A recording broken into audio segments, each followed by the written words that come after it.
Hello everyone, কেমন আছেন সবাই? গুগল পিক্সেল 8 এই ফোনটি লঞ্চ করা হয়েছে আরও এক বছর আগে, অর্থাৎ 2023 সালের 4 অক্টোবর এই ফোনটি লঞ্চ করা হয়েছিল এবং এই ফোনটি আমরা মার্কেটে অ্যাভেলেবেল পেয়ে যেতাম তার 8 দিন পরে, অর্থাৎ অক্টোবরের 12 তারিখ থেকে আমরা অ্যাভেলেবেল পেয়ে যেতাম। কিন্তু এ বর্তমান হলো 2024 সাল এবং 2024 সালে এসে গুগল পিক্সেল 8 এই ফোনটি কি কেনা উচিত হবে কিনা এবং এই ফোনটি কেমন পারফরমেন্স করবে এটাই মূলত আপনাদের সাথে শেয়ার করব। তো যারা আমার চ্যানেলটি এখনও সাবস্ক্রাইব করেনি, প্লিজ চ্যানেলটি সাবস্ক্রাইব করে আমার পাশেই থাকুন।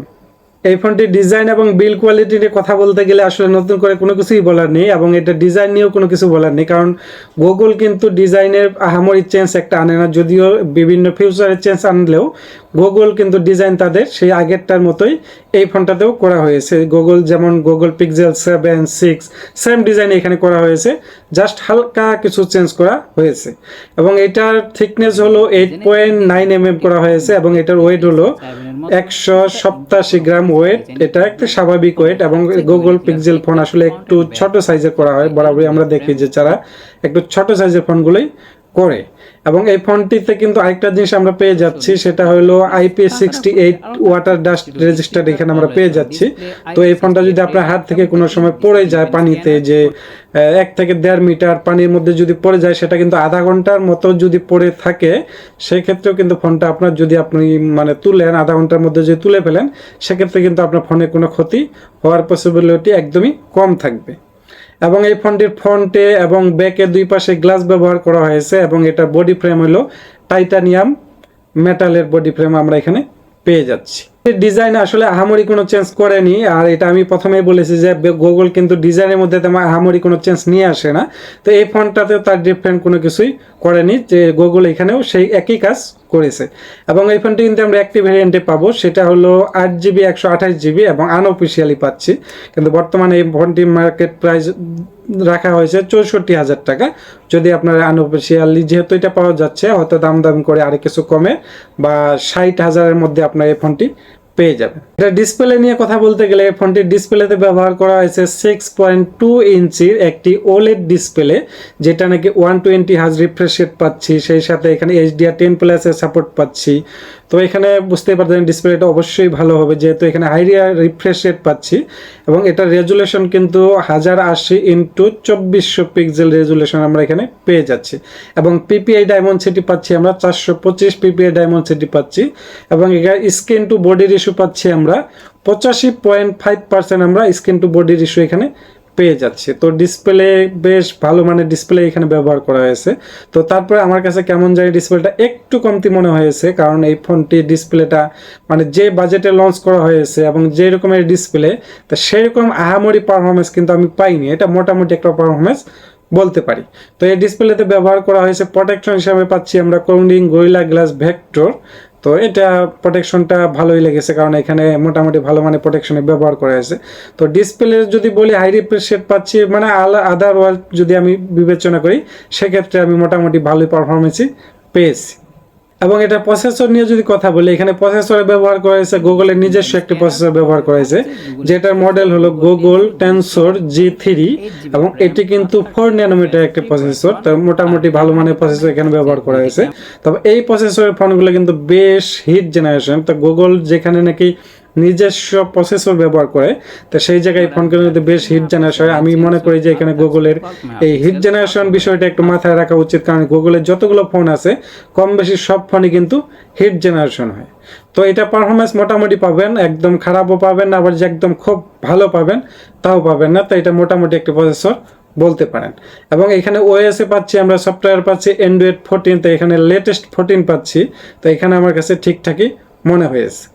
ফোনটির ডিজাইন নিয়ে কথা বলা গেল, ডিসপ্লে নিয়ে কথা বলা গেল, পারফরমেন্স নিয়ে কথা বলা গেল, এখন কথা বলা যাক ফোনটির ক্যামেরা নিয়ে। আসলে আমরা যারা গুগল লাভার আছি তারা কিন্তু মূলত ক্যামেরাকে ফোকাস করে গুগল ফোন আমরা কিনে থাকি, অন্য কিছু কিন্তু না। গেমিং বলেন বা অন্য কোনো কিছু বলেন, সেক্ষেত্রে কিন্তু ওই জিনিসটা ফোকাস হয় খুবই কম। মেন ফোকাস থাকে আমাদের ক্যামেরা, কেননা গুগল পিক্সেলের ক্যামেরা এটা এমন একটা ক্যামেরা যে ক্যামেরা দিয়ে নাকি আপনি যদি ছবি তুলেন, সেক্ষেত্রে যদি আপনার হাতে এবার লড়াচড়াও করেন, তারপর কিন্তু ছবিটা আপনার লড়বে না, ছবিটা প্রপারলি উঠবে। তো যাই হোক, এই ক্যামেরাতে ব্যবহার করা হয়েছে দুইটি ক্যামেরা, যার মেন ক্যামেরাটি হলো 50 মেগাপিক্সেলের। তো এখানে 50 মেগাপিক্সেলের ক্যামেরা আমার কাছে খুবই ভালো লেগেছে, কারণ এখানে 50 মেগাপিক্সেলের ক্যামেরা পারফেক্টই মনে হয়েছে আমার কাছে, যেহেতু গুগল ভালো মানের লেন্সই ব্যবহার করা হয়। তবে এখানে কি লেন্স ব্যবহার করেছে সেটা আমি আসলে শিওর না, তাই আপনাকে বলতে পারতেছি না কি লেন্স ব্যবহার করা হয়েছে। তো সেই সাথে এটা কিন্তু 12 মেগাপিক্সেলের একটা আলট্রা ওয়াইড ক্যামেরা আমি এখানে পেয়ে যাচ্ছি। তো ক্যামেরা কোয়ালিটি আমার কাছে মনে হয় যে ভালোই হবে, খারাপ হবে না। এবং এখানে যদি আমি সেলফি ক্যামেরার কথা বলি, সেলফি ক্যামেরা পাচ্ছি আমরা এখানে 10.5 এমপির একটি সেলফি ক্যামেরা এখানে পেয়ে যাচ্ছি। এবং প্রাইমারি ক্যামেরা দিয়ে আমরা সর্বোচ্চ ভিডিও রেকর্ড করতে পারবো 4K 60 এপিএসে। তো এখানে সব কিছুই আমার কাছে ঠিকঠাকই মনে হয়েছে, তো এখানে আমার কাছে কোনো কিছু কমতি মনে হয় না। ক্যামেরা পারফরমেন্স যা আছে এটা নিয়ে আপনার সন্তুষ্টই থাকতে পারে। কথা বলবো ফোনটির ব্যাটারি নিয়ে। এখানে ব্যাটারিতে ব্যবহার করা হয়েছে 4775 এমএএইচ এর একটি ব্যাটারি ব্যবহার করা হয়েছে। সেই সাথে কিন্তু 27 ওয়াটের একটি ফাস্ট চার্জিং আমরা এখানে পেয়ে যাচ্ছি। তো 4775 এমএএইচ এর ব্যাটারিটা যদি 5000 করা হতো তাহলে মনে হয় একটু ভালো হতো। তো তারপরে এখানে ব্যাটারি ব্যাকআপ মোটামুটি আমরা পাবো, যে একদম খারাপ পাবো তা না, 6 ঘন্টার মতো ব্যাক আমরা এখানে পেয়ে যাব। এবং এখানে কিন্তু আরেকটা সুবিধা পাচ্ছি, সেই জায়গায় আমরা কিন্তু ওয়্যারলেসের সাপোর্ট পাচ্ছি। এখানে 24 ওয়াটের একটি ওয়্যারলেস চার্জারে এখানে আমরা সাপোর্ট পাবো।